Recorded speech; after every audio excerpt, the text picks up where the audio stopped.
It's a Ask Me Anything live Q&A, if you're not familiar with the format. And yeah, we have a lot of people in the chat.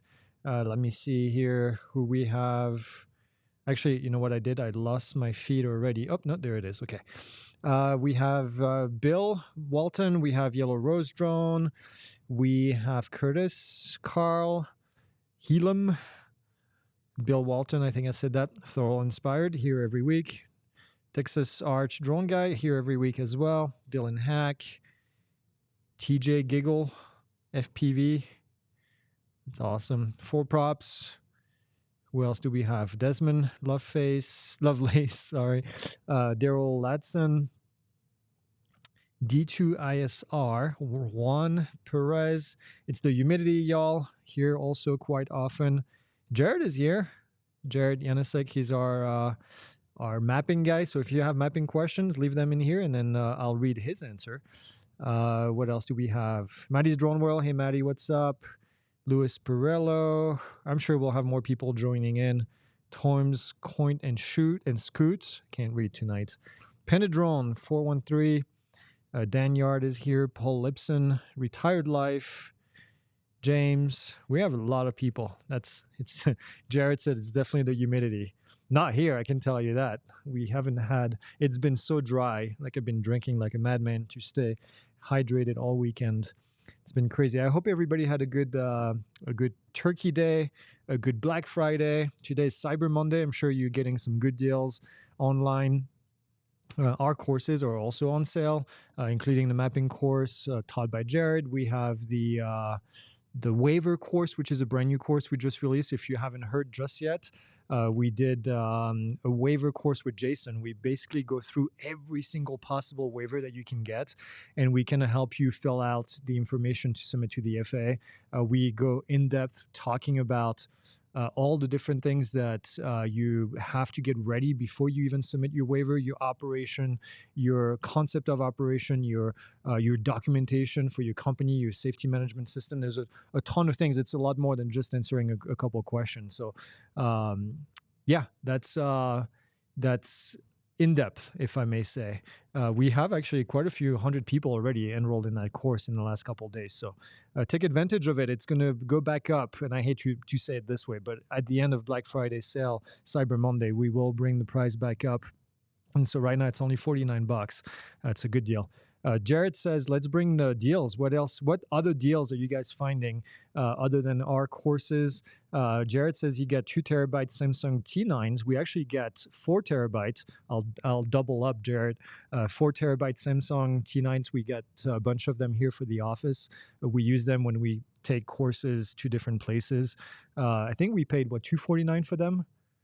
So yeah. Yeah, I think it was $249, which is a great deal. We'll get them at Best Buy.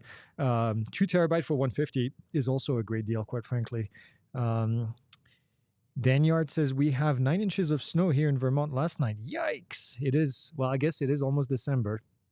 I saw snow actually in the forecast here for Prescott. I think it's too early for that, but we might be getting a little bit of snow later on this week.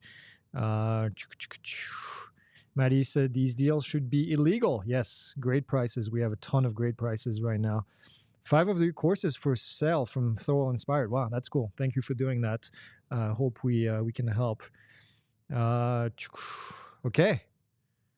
Any other deals? Put them in here. I'll try to read them. I know it gets pretty crazy in the comments later on, so I'm going to revert back to my sheet where Jason is in the back right there. He's going through all the questions.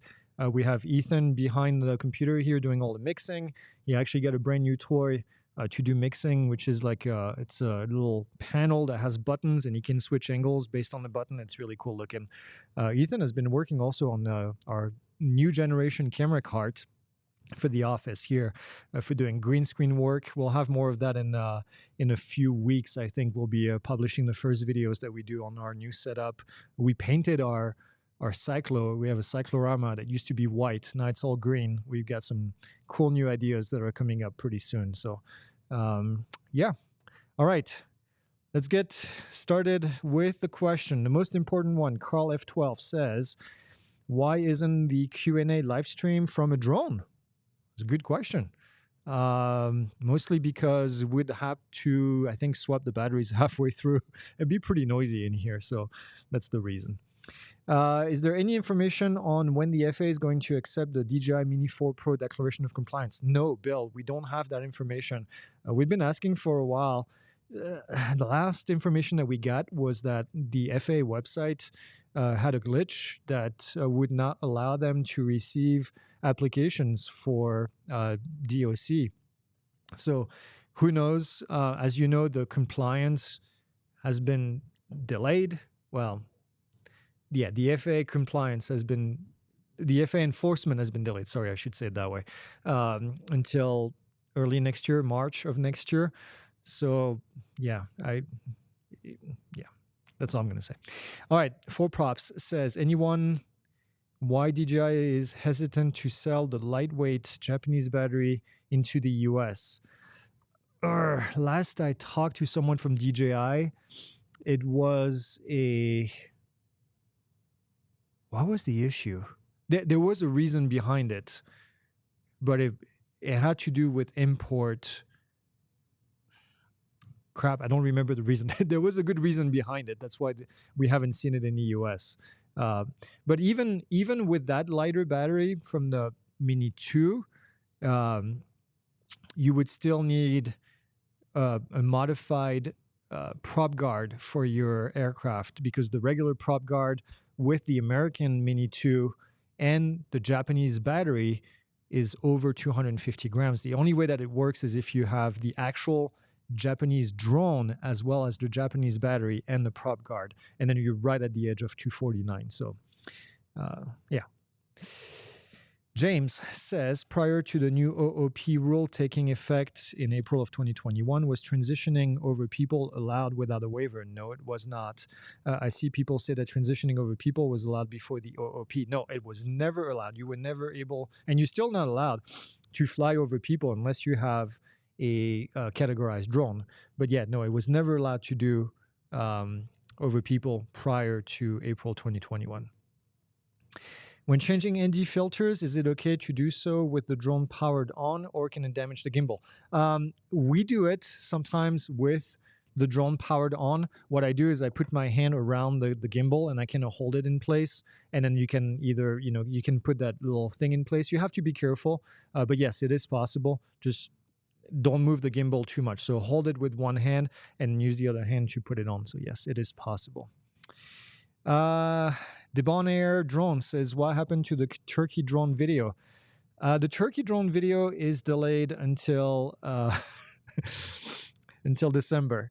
We set up everything, we had all the cameras ready, and then we had an issue with the dropper system that we were going to use, and we were not able to record the video, unfortunately. So, and because it was right before we went on the day off for the Thursday for Thanksgiving, we haven't been able to do the video, but we'll be doing it again. Yeah, big bummer. We had everything ready. We even had the oil pretty much boiling and ready to go to put the drone into the bucket, and the dropper system didn't work. It wasn't safe to do it without the dropper system, so we decided not to do it. We tried to rig something on site, just weren't able to do it. So those things happen, and so yeah, that sucked, but it is what it is. Rick's Eye View says, I live 6 miles from a small airport that is in Class Delta airspace. When I fly my DJI drone and ask me the 3 question, then it allows me to fly. Is that the same as Lance approval? No, it is not. That is a great question, Rick. Big confusion. DJI approval, FAA approval, 2 different things. The FAA approval is the most important one. You do not have FAA approval if you get DJI approval only. Okay, so be careful with that. You still have to request approval from the FAA using a Lance provider, and DJI can do whatever they want. If they ask you a question, it's one thing, but it's not FAA approved. Red Dog says, I said Red Dog, and Penny is right here stretching. That's Penny's our office dog. Red Dog says, do you have any information on the DJI RC Pro backwards compatibility? Because DJI is still selling them and the price definitely has not gone down yet. No. it's still not compatible with most of the newer drones that I can see. So is it going to be in the future? Not sure. We can't really get any information on that. I hope it is, because I do prefer the RC Pro, but yeah, unfortunately not a whole lot of information available on that. Casey says, any reason for Part 107 pilots to renew trust? Trust doesn't expire. So if you've done it, you don't need to renew it. So there's that. Yeah, I guess that was an easy answer. No need to renew it because you don't need it. You don't, because it doesn't expire. Also, if you're a Part 107 pilot operating always under Part 107, you don't need to have trust. When is Autel going to release the alpha? I don't know. I can ask the question and maybe give you an answer next week, but I don't know. That's we heard about it, and then it was kind of silent, radio silence. Autel had a bad habit in the past of talking about a drone, releasing the drone, and then not making it available for sale right away. And so the hype that they would get from these announcements would die off because you just couldn't buy the drone. So maybe they're learning from that. And this is just speculation on my part. I have no data to back this up, but maybe they're learning from that and then waiting until the drone is ready to be sold to actually talk about it and release it. So we'll see. We'll see if I'm right or not. Paul says, I'm a recreational flyer. Any advantage to get the 107 certification? There are several advantages for Part 107 holders that you don't get as a recreational flyer. The ability to fly over people and moving vehicles if you get a waiver, or if you have a drone that is approved, categorized drone, sorry. The other advantage is obviously the ability to make money and monetize, your activities and do non-recreational activities. Flying over 400 feet, when you're within 400 feet of an obstacle, you cannot do that as a recreational flyer. Flying over 400 feet anywhere, because you can apply for a waiver in order to do this. So those are the biggest one that I can think of right now, but the biggest one for most people is the ability to monetize flying a drone. Craig says, I have bought toy drones for my nieces and nephew under 13 for the holidays. Small drones that stayed on the box have a 50-foot height max. If they only fly inside, do their parents need to do trust? If you fly inside, the FAA has no authority. So if you fly indoors, you're good to go. You don't have to do trust. You don't have to do anything. Once you start flying outside, even with a 50-foot maximum height, technically you need to do trust and you need to do all these things. But yeah, if you're flying indoors, you don't have to. Danyard says, I am new to this, just ordered my first drone this weekend. It should be here soon. Advice for beginners. Yes, my advice is do trust. It's free, available on our website, trust.pilotinstitute.com. You'll get a card at the end of it. You'll get the basic rules of what you can and cannot do with your drone. We have another course called Recreational Flying Made Easy, which is also free. Go on our website, enroll in that. I'm going to give you tips on how to check the weather, how to check the airspace, how to do your first flight, how to do your flight controls and all that. We actually just re-recorded that course not too long ago, so it's brand new now. That's the two biggest thing. That's because there's so many tips and things. We put everything in those courses, and again, they're free. So go on the website, enroll in these. Anybody that you know that's flying a drone or getting a drone for Christmas or for their birthday, whatever it is, send them over to the website. Do trust, and then do Recreational Flying Made Easy, which is kind of trust on steroids. It's trust with videos, because the FAA did not allow us to put videos inside of our trust training, and so I would say, yeah, go and do that. Vincent says, can you elaborate a little bit more on how Part 107 course works?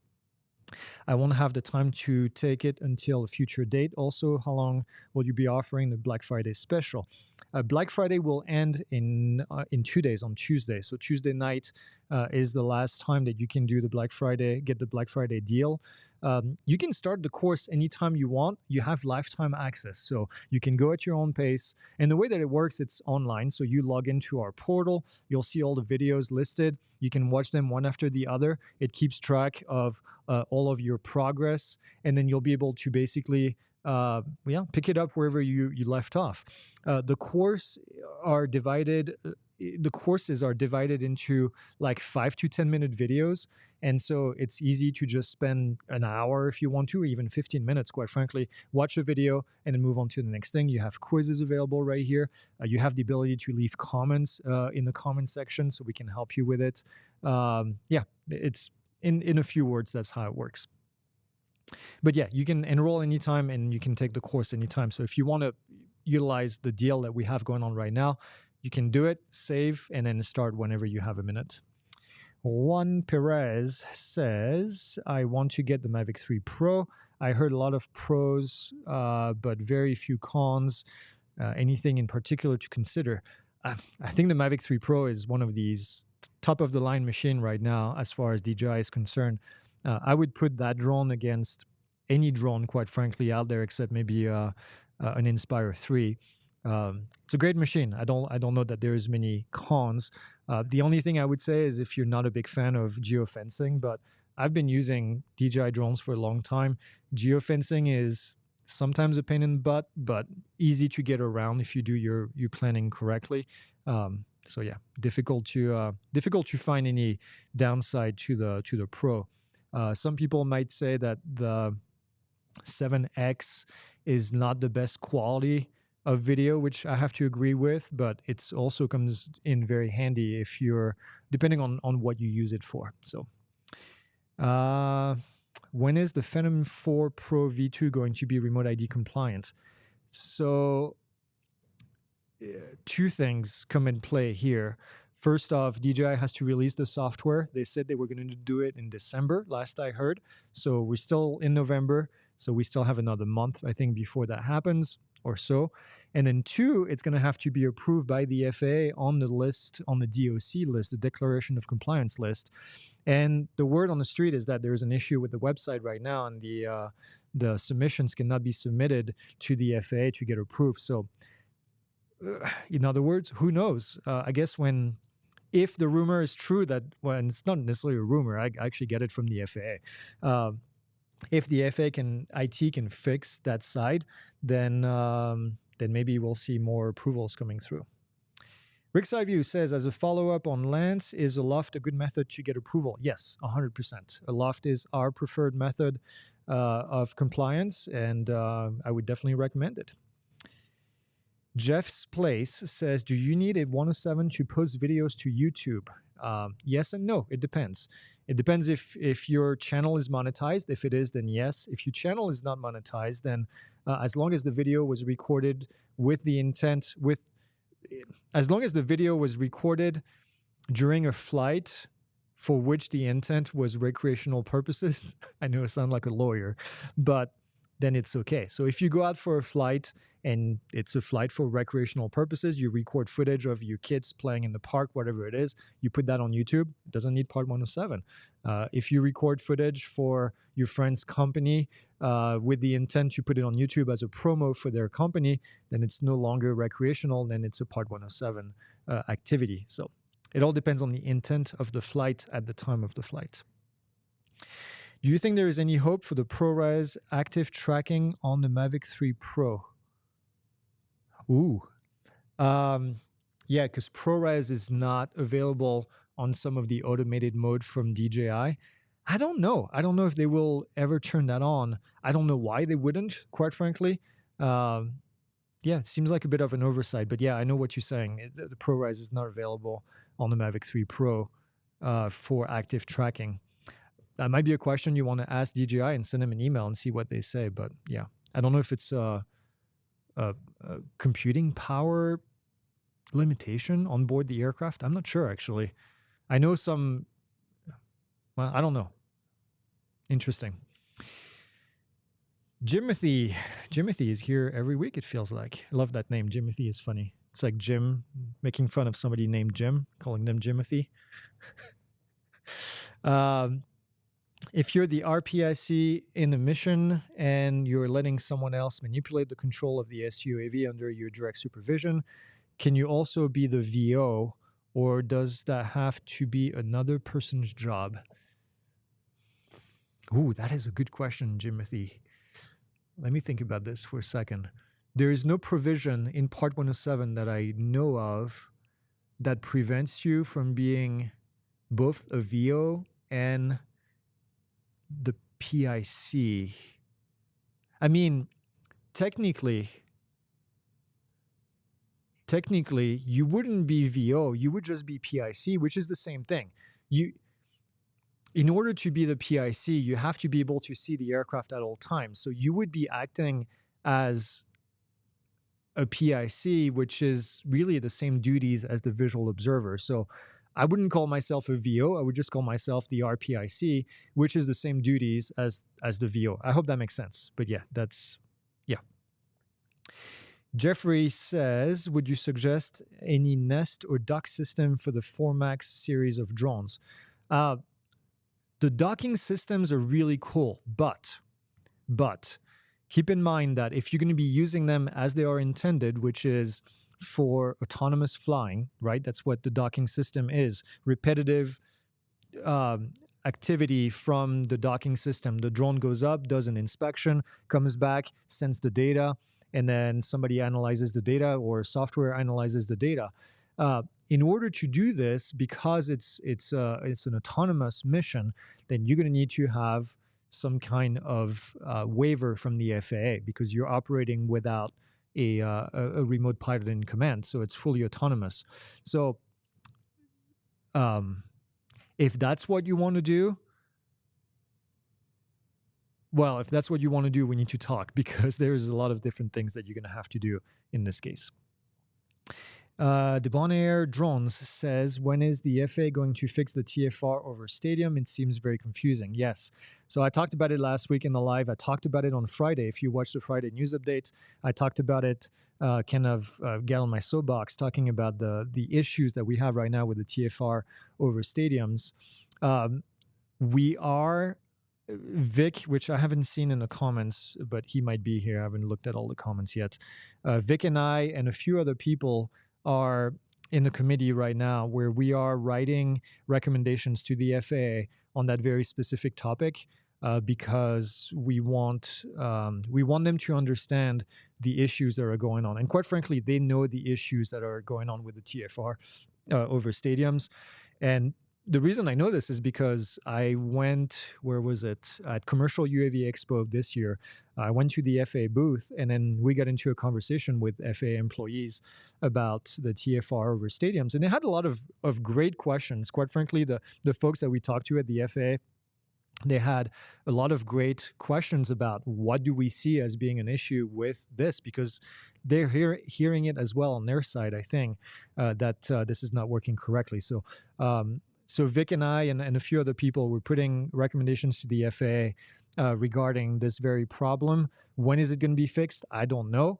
I don't even know if they're interested in changing it. So we can make all the recommendations in the world. At the end of the day, they look through them and then decide, yes, something that we're interested in, or no. So we'll see. Daryl says, there is a historic water tower in the center of a roundabout. I want to film when circling the tower using my Mavic 3 Pro. However, this will require moving traffic. Is this allowed? No, it is not, Daryl, unless you have a waiver in order to do that. But I would say you have a Mavic 3 Pro.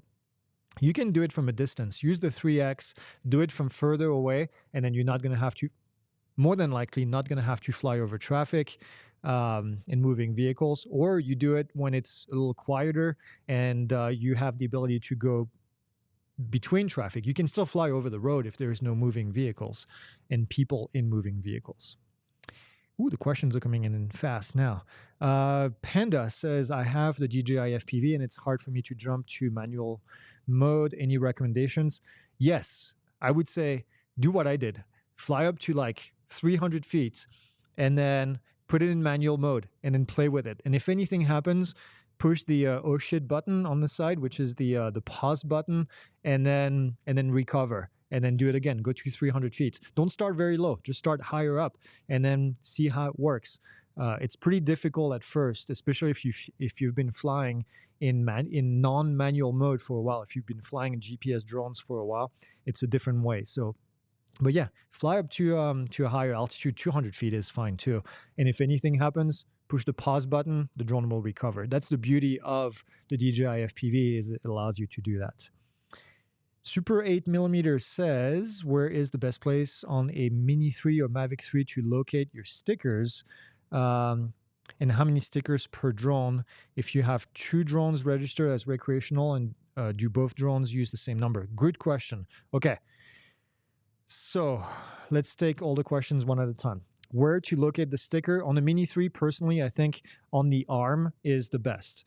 If you use the stickers that we give away for free, then they fit. We design them to fit on the smallest of drones, including the Mini, so you can put them on here. My team is going to get them. I'm going to show you where we put ours. And then if you have 2 drones that are registered as recreational, then both of the drones, all of the drones registered recreationally, will have the same number, okay? You get 1 registration per pilot, and you put that number on all the different drones that you have that are flown for recreational purposes. It's different if you do it under Part 107. Each drone gets their own sticker, but otherwise under recreational, it goes like that. So here's what Mavic 3 or Mini looks like. And oh yeah, so on this one, you see we actually put ours on the side right here of the aircraft. It's a good place. And then, well, this one we did the same thing. Put it right here on the side. So this one actually has a sticker right here that's transparent, and then we have a remote ID compliant sticker on that side. So yeah, either on the side or on the arm right here, or in the back of the arm is all acceptable. These little sticker that we give away, they fit on the smaller part. So yep. Next question. Victor says, how necessary is an RTK station? I'm sure Jared answered. Yeah, there it is. Actually, Jared says, not necessary for any of those things right away. Eventually, you will want RTK, but that's like buying a microscope to read the paper. Get started first and then grow as you learn. Yeah, that's, I mean, obviously, Jared is the expert in this, but I would say RTK is definitely overkill at first, and you can do a lot of things without RTK. As a matter of fact, Jared uses non-RTK for his work, and he does a lot of that work. So, are you going to have another sale before Christmas besides the Black Friday deal? No, this is the sale. So I would say if you have to buy anything this year, this is the cheapest the courses are going to be. There will not be a Christmas sale. The courses will go back to the pre-Black Friday prices after we're done on Wednesday. So Wednesday is the last day that you can buy at this current deal. Jimothy says, so the stadium TFR only applies to sporting event, not concerts, even though with concerts, seating fills, blah, blah, blah, at least 30,000 feet in attendance. That doesn't really make sense to me. Yes, absolutely. And that's exactly what I said on Friday during the event, the news update. A Taylor Swift concert is going to fill up the seats probably way more than any sporting events going on. Maybe I'm wrong, but anyways, that doesn't have a TFR, even in the same exact stadium that the week before an NFL team was playing. And so you're right. It doesn't make sense. It doesn't make any sense at all. And so, like I said on Friday, I have to question the reason behind these TFRs. Now, I do have to say, and I'm going to mention it because somebody made a comment. They said that, and that was on the Friday video, they said that the TFR was put in place after 2001, after 9/11, for protecting something from happening during a live broadcast, because these games get a lot of views live on camera. And so if something happens, then it's something that would happen live in front of possibly millions of views, which I can somewhat understand. But the TFR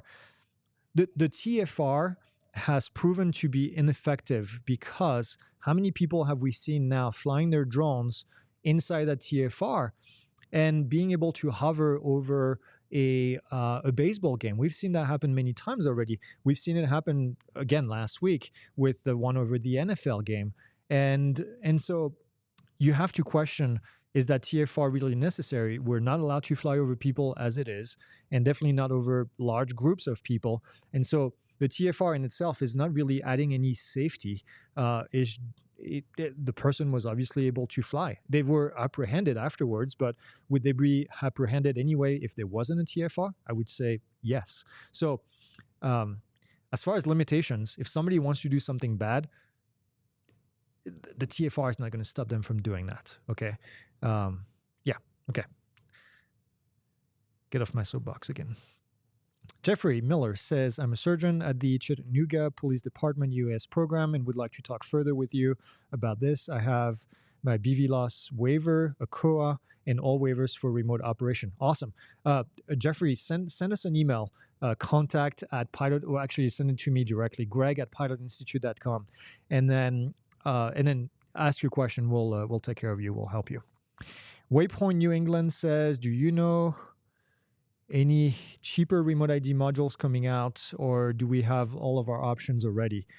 There is only we did a review of those modules a couple months ago now, right around the August timeframe, right before the September deadline, and since I think there's only been 2 new remote ID modules that have come out. One of them is over $200. And then the other one is, I think, one of the cheapest one we've seen so far at $89. So I don't know that there's going to be many more people coming into the market right now, because I don't know that it's a really viable business endeavor. And so, no, and if we do, I don't think it's going to be anything cheaper than what we have right now. So it sucks, but yeah, there you have it. What is that? Oh, ZRID. Yeah, that's the latest one that came out, but it's 200 and how much is it, Jason?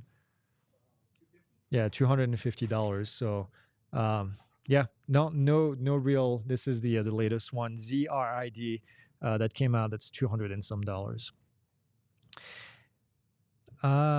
Texas Arch Drone Guy is saying DJI released the P4 V2 RID firmware on 11/23. Well, actually, I didn't know that. So that was a few days ago, 4 days ago. Now waiting for the FA. Okay, so thank you for saying that. I actually didn't know that the firmware was out. So if you have a P4P, I'm sure it will be broadcasting, but it's not official until it's on the FA website. All right, remote ID in New York City. Would you still be fined if you fly without consent from New York City and the FAA if you still get approval from Lance? 2 different things here. FAA airspace and land restriction from New York City. So no, you would not be, even if you had Lance approval, because there is a local restriction, then you would still be fined by New York City and possibly even arrested. So yeah, I would not do it. I would not mess with New York City unless you're flying from one of the few approved places where you can actually fly.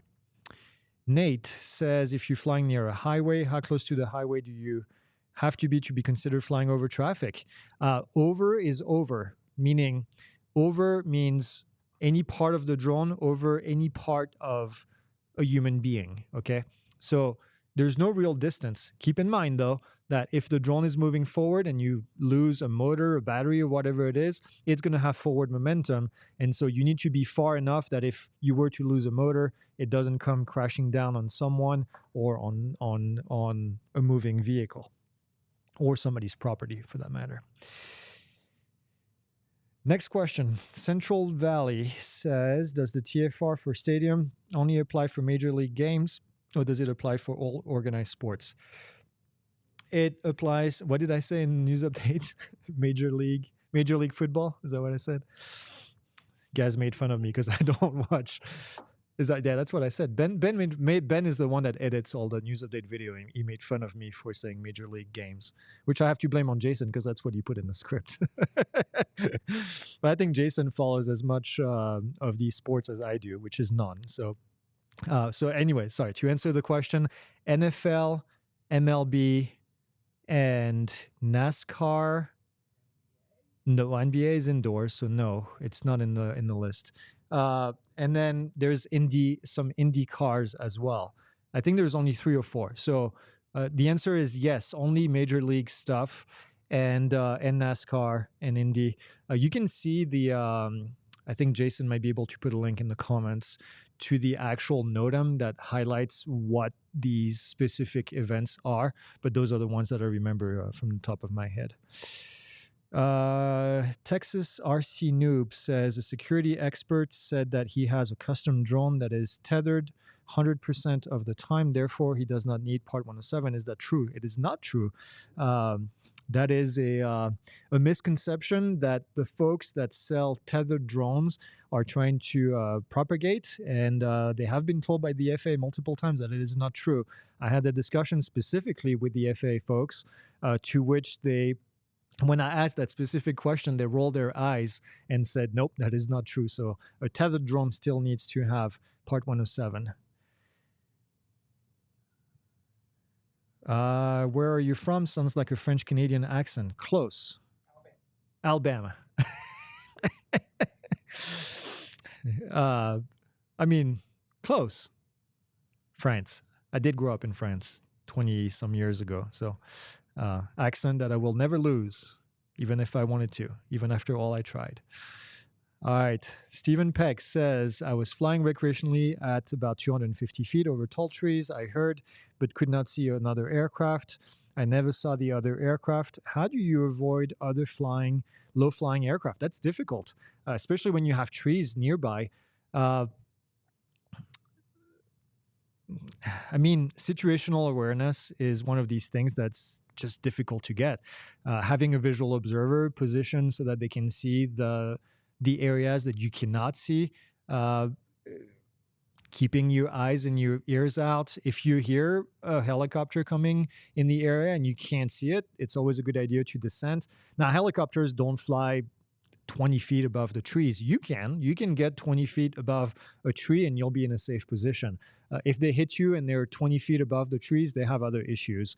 But yeah, I would say descend to as close as you can to the trees, and that's going to usually clear any low-flying aircraft. Airplanes usually don't fly that low unless you're close to an airport, but if you're close to an airport like this, you should have full visual of the entire airspace. Yeah, it's difficult. There's no easy answer other than to position yourself so you can see as much of the airspace as possible and then take action as soon as you hear something going on. Wow, we caught up with the question. It's cool. All right, let's take a break. Let's see who else is in the list. Yeah, somebody said tethered drones still operate in the National Airspace System. Yep, it is. Somebody says, just to comment, all remote pilots should have a copy of the state and local regulation UAS fact sheet. Yes, and we put a link to it. I agree. That is something that is great. Oh, I see a great question. JK Fuerte says, is Sedona a drone-friendly area to fly? It's not, but it doesn't mean that you shouldn't fly there. The history behind Sedona is really close to us. It's a 20-minute flight and it's a 45-minute drive. No? How much is it, Ben? It's an hour and a half? Really? Oh, that's because that's right. That's the way I drive. It's 45 minutes. The way he drives is an hour and a half. I thought Sedona was closer than that. Well, anyway, it's a 20-minute flight because I'm a snob and I fly. Where was I? Oh yeah, Sedona. So Sedona had an airport manager who's not there anymore, but hated drones, absolutely hated drones. So for a long time, Sedona, the manager went around and put illegal signs around the area that said that you cannot fly a drone in that area. Um, and the reason I said they were illegal is because it's a class Gulf airspace. Now, granted, there is an airport. Please be careful. There's a lot of helicopters that are flying at low altitude. Please be careful because they're doing tours of the beautiful area around Sedona. But you can fly your drone as long as you're careful and you maintain line of sight with everybody else flying around, and as long as you don't fly in the wilderness areas.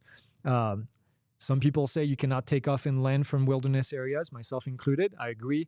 I also would say do not overfly wilderness areas because they're in place for a reason, usually to protect wildlife and to keep them quiet, so not to disturb nesting birds and everything. So please don't fly over wilderness areas, even if you take off from outside the wilderness area. There's a lot of them around Sedona, but there's a lot of places where you can go and fly legally outside of wilderness areas and get amazing footage. So if you're going to go to that area, I would recommend looking at what's that road? So the trail is called Hangover. So just look at the trail called Hangover. It's a bit of a walk, or unless you have a 4-wheel drive and you can 4-wheel over there. But Hangover has the most beautiful sections, and it's outside of all of that. And yeah, you'll be able to. And there's many more places, but Hangover, I like to go there just because it's so cool. But yeah, so it used to not be a drone-friendly area. You might still see some of these signs that says you can't fly there. They cannot control the airspace. Let's be clear. And yeah, Jason. Yes, I'm talking about the area Schneebly Road. Thank you. Schneebly Road, and then at the end of it, you'll see Hangover Trail. But if you look up Hangover Trail, yeah, we took Jason's car over there and probably shouldn't have. So we ended up hiking for a while. It's broken down. By the way, Schneebly, anyway. Schneebly was almost the name of Sedona. Did you guys know that? Yeah, the guy that founded Sedona, his wife's name was Schneebly, and he no, her last name. Okay. Not her first name. And so they almost called it that, and then instead called it Sedona for another reason. It was another somebody's name. So. Okay, next. Is there any companies currently delivering with drones? Yeah, not in full massive scale. To me, Zipline is the furthest away right now in delivering. You have Amazon that has been trying for years, and their program is going up and down and up and down. They say that they do deliveries, but their program is, when you look at the fine print, they're actually only delivering to a few houses, and it's very limited in scope. And yeah, Drone Up is doing some work as well to do delivery for Walmart.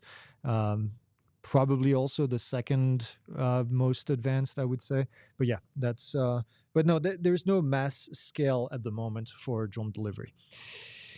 John says, I fly DJI FPV drone. That's a couple of years old. Should I have remote ID? Yes, by now you should have remote ID on the DJI FPV drone. I don't think it's backwards compatible. I think it's on the list that's supposed to be getting it in December, if I remember correctly. My memory is not always as good as I think it is, but I'm pretty sure somebody will correct me in the comments if it's not.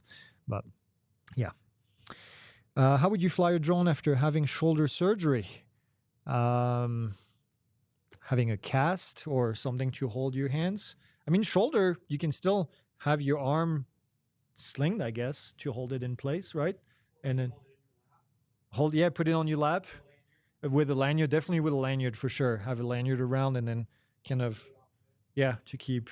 But yeah, I think it's possible. Or put it on a tripod, put the controller on a tripod, if you can do that. Yeah, I don't think it's I don't think it's a no-go.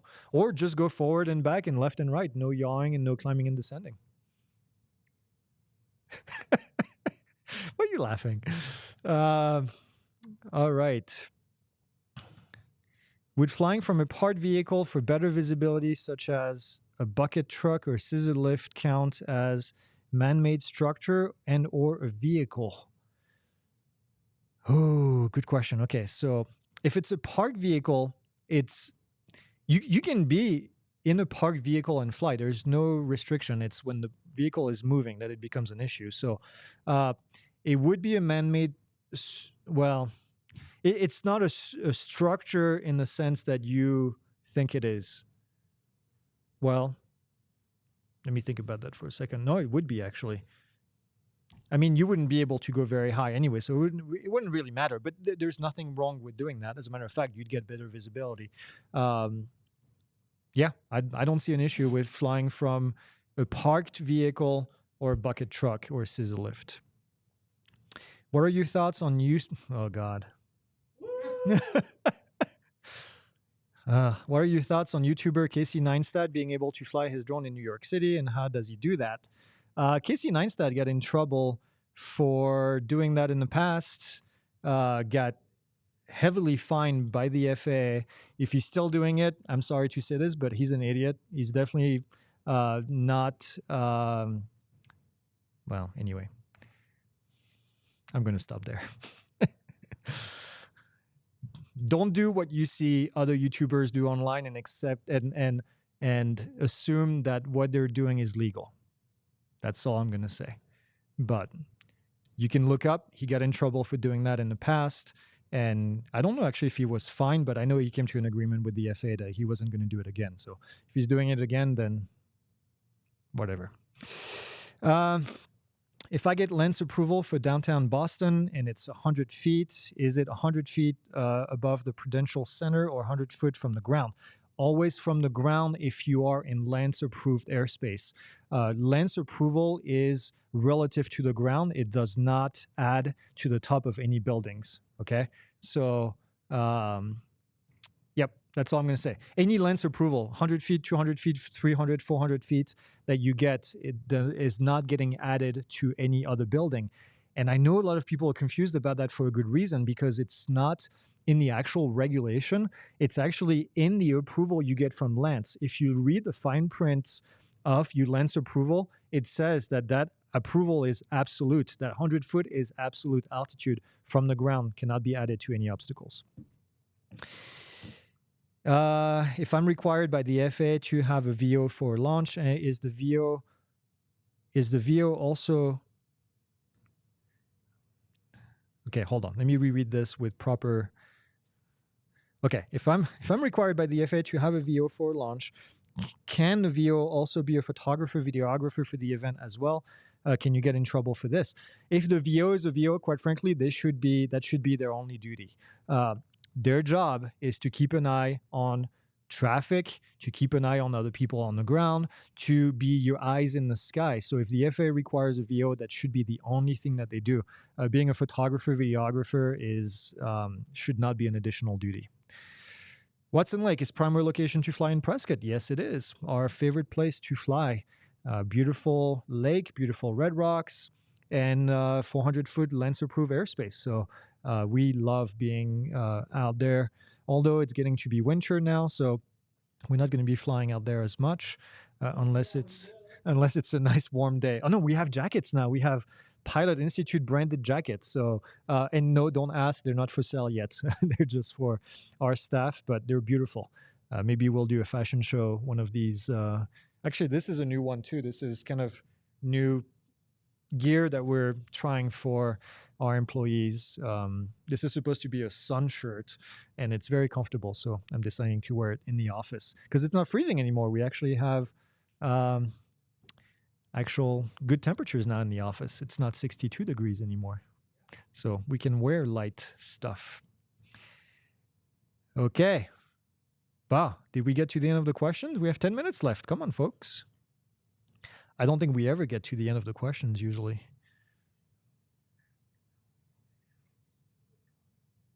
Open house? Yeah, we've been talking about doing a local event here in Prescott next year, 2024. If you are interested, or if you would be interested, let us know in the comments and let us know what you would like to do. It would be probably a multi-day event with what do you call it? With different sessions and learning opportunities with experts in the field. We've been toying with the idea for quite a while, quite frankly. But if you would be interested in such a thing, let us know. We'd be able to give you a tour of this facility here that we're in. and then be able to fly from cool locations in Prescott. It would be a whole big event. So let us know what. Let us know the interest. I know a lot of people come and visit us here and get a tour and take pictures with us. So yeah, that would be cool. What's going on here? New shirt failed. Okay. All right. Steven says, while flying recreationally, I took a picture of my neighborhood. I shared the picture with my neighbor on our Facebook group. Was this okay and not a Part 107 issue? No, I mean, just taking a picture. So you're flying for fun. It's all about the intent of the flight. So I don't see any issue with that. Ooh, I see a lot of people saying they're interested in open house. That's cool. Ooh, that's cool. Okay, awesome. James says, try to ask earlier, but having app issues. 107.51 covers minimum cloud separation. Is there a special consideration with different distance for Class E? Am I confusing this with Part 91? Yes, James. Part 91 has different cloud clearance for each classes of airspace. Under Part 107, it's all one. So 500 feet below 2,000 feet horizontally is the distance under Part 107. Part 91 is more complicated because of being in the aircraft. So good question. Tim says, on the light show drones, do each drone need to be equipped with remote ID? What typically happens is that light shows will be able to ask for a waiver where they don't have to have remote ID for each of the drones. There are very, very, very, very few operations that can bypass remote ID, but light drone shows is one of them that can get an exemption. And no, flying your drone with just one drone does not apply for an exemption, unfortunately. The 5 boroughs are considered no-fly zones. I'm guessing you're talking about New York City. Until you get access or consent from New York City. What about Long Island? Do you still need consent from New York City? I actually don't know the answer to that. There is a page that you can go to that is put on by the New York Police Department, and that talks about the approval to fly. The answer might be available in there. I'm not familiar enough with New York to answer that question, but that's where you would find the information. But I know that the 5 boroughs is, you're correct about that. Ivan is saying, will you ever come down to Miami, Florida? Well, I went to Miami a lot of times. Used to live in Melbourne, Florida. I don't have any events planned in Miami at the moment, but if we ever have an event in that area, I'll be flying there. I don't think we have any at the moment planned for Florida for 2024, next year, 2024. So no, we will be close to Miami. We'll be in Lakeland, Florida for Sun and Fun. I don't know the dates. I think April, early April, end of April, sometime in April. We'll be out in Fort Lauderdale. So no, in what did I say? Lakeland. So yeah, if you want to come see us, that's a good place to be. We'll be there all week. That's a whole week event. What kind of night lights would you recommend? There's only one night light that I recommend, which is the Firehouse. They have a bunch of different ones, but any Firehouse light is good. They're not the cheapest, but you know what? They're made in the US. I know the person that personally is behind Firehouse. He's a great dude. Helps the public safety agencies. So I cannot recommend Firehouse more than any other brand. So please, please, please go ahead and do that. Yellow Rose Drones says South Florida Drone Meetup is April 5th to the 7th. Yes, we sponsor that event. It always happens to be during Sun and Fun, so I can never make it over there. But if it's close enough to being there, I would definitely be able to attend. That's, I think, the 4th or 5th event that they're doing. So we will be sponsoring that again this year. Ray Kelly and his team. Somebody says, why did you relocate to Prescott? Why not? Prescott, because my wife went to school in Flagstaff, which is not far from here, for her master's degree, and lived here for a few years, and we fell in love with the area. So I lived in Florida at the time and moved to Prescott after she graduated. What's going on? Okay. What else? My sister is a pilot, and I'm Part 17 drone pilot. We would like to get drone shot of her flying. Is it legal to do so? If so, what are the requirements for it? Yeah, you can absolutely do it. We've done it multiple times. We've taken videos of our own airplane flying up in the air using even FPV to chase it. It's legal as long as you have the consent from the other pilot, as long as you don't go against and interfere with other traffic as well. And then as long as you get approval to fly in the airspace. So what we do usually is we go to an uncontrolled airport. We fly at an uncontrolled airport. Did she turn it off? Yeah. Shit. I'm still going on. Well, Penny tripped on the camera, so the camera turned off. So all you're hearing is my audio now. Well, we have only 4 minutes to go, so we might finish the show without any of this. Oh, no, we got it? Okay, camera is back up. We'll be back up in a second. Anyways, so yeah, make sure that you're flying with the consent of the pilot. You don't fly over the aircraft, that you don't hit the aircraft, that goes without saying, that you don't interfere with other people at the airport as well, and all that good stuff. All right. Well, what do we have? 4 minutes? You getting Penny to go? So we have a howling dog in the office, and the Penny, come over here, come over here. I don't think we can see her. There we go. She loves to howl at everybody that howls at her. There you go. All right, should we end it right here with Penny howling? Thanks for watching, guys. We will all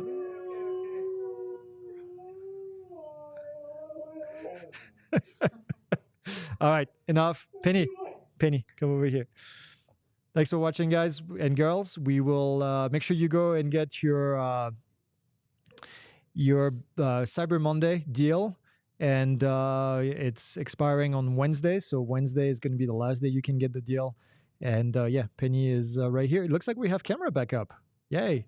What time on Wednesday? Wednesday at midnight. Midnight Pacific time. So if you're slacking, do it until 3 a.m. East Coast time, which we have people every year doing this. We had a big push last year right around that time. Yeah. All right. That's it. Thanks for watching. We will see you on Friday for a news update.